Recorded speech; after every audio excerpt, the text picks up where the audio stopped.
नमस्कार, इस recipe video में हम आपको फ्रूट कस्टर्ड बनाना सिखाएंगे।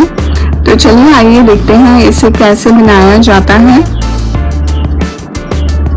फ्रूट कस्टर्ड बनाने के लिए सबसे पहले हम आधे लीटर दूध को उबलने के लिए रखेंगे। इसी दौरान हम एक कटोरी में 2 से 3 छोटे चम्मच कस्टर्ड पाउडर लेंगे और उसमें 2 से 3 छोटे चम्मच दूध डालकर इसका एक गाढ़ा सा पेस्ट तैयार करेंगे।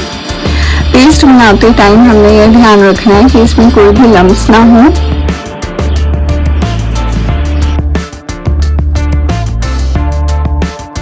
अब हम इस तैयार किए पेस्ट को उबलते हुए दूध में डालेंगे और दूध को अच्छी तरह से हिला लेंगे। कस्टर्ड बनाते समय हमने दूध को अच्छी तरह से लगातार चलाते रहना है। अब हम इसमें 50 ग्राम चीनी या चीनी की मात्रा को आप कम या ज़्यादा भी कर सकते हैं। डालने के बाद इसे अच्छी तरह से चला लेंगे।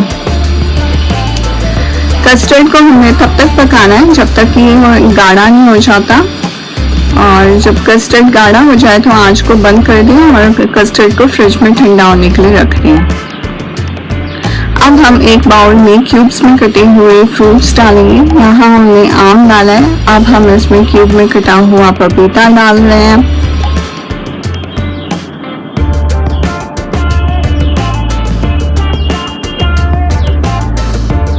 इसी तरह से क्यूब्स में कटा हुआ खरबूजा डालें और अंत में हम इस पर कस्टर्ड डालें जिसे हमने फ्रिज में ठंडा कर लिया था अच्छी तरह से।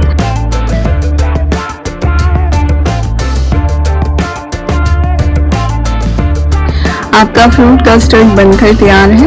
अगर आपको हमारी वीडियो पसंद आए तो प्लीज़ लाइक का बटन दबाएं और वीडियोस देखने के लिए हमारे चैनल से सब्सक्राइब करें। धन्यवाद।